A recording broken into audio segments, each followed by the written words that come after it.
আমাদের সময় এত বেশি তথ্য আমরা জানতাম না যে কত পেলে ঢাকা মেডিকেল, কত কাটমার্ক। তোমরা এখন এইগুলো নিয়ে যত লাফালাফি করো, আমাদের সময় এগুলো তেমন কোনো জানাশোনাই ছিল না ভালো মতো। টুকটাক অল্প স্বল্প জানতাম আর কি। তো আমি ধরে নিয়েছিলাম যে 90 না পেলে তো আর ঢাকা মেডিকেল হবে না, আমার এরকম একটা চিন্তাভাবনা ছিল। তো কোচিংয়ে মার্কস ধরো মোটামুটি ওই 90+ থাকতো, দেখে পরীক্ষা দিয়ে বুঝতে পারি যে এটা 90+ পাবো। কিন্তু যখন মেডিকেল ভর্তি পরীক্ষা দিয়ে বের হলাম বুঝতে পারলাম যে না, এটাতে আমার মার্ক থাকতে পারে হাইস্ট 82-83। আমার কাছে এটা ফিল হয়েছে। আমার বাবা জিজ্ঞেস করলো কেমন দিলি বাবা পরীক্ষা। আমি বললাম তোমার ছেলের হয়তো বা ডাক্তার হওয়ার স্বপ্নটা পূরণ হবে, কিন্তু ঢাকা মেডিকেল কলেজে পড়ার যে স্বপ্ন সেটা বোধহয় আর বাস্তবায়িত হবে না, কারণ পরীক্ষাটা আমার তেমন ভালো হয়নি।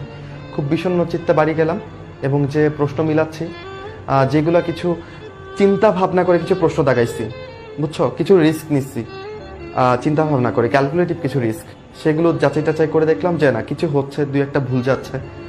আচ্ছা, এরপর রেজাল্টের জন্য অপেক্ষা, খুব কষ্টের জানো। এসএসসি এইচএসসি রেজাল্টের সাথে মেডিকেল ভর্তি পরীক্ষার রেজাল্টের জন্য অপেক্ষার কোনো তুলনা নাই। তখন আমি খাইতাম না, আমি গোসল করতাম না, আমি কারোর সাথে কথা বলতাম না, আমি রুমে একলা বসে থাকতাম। মানে রেজাল্টের জন্য এত উদ্বিগ্ন হবো এটা আমি কোনোদিন ভাবি নাই।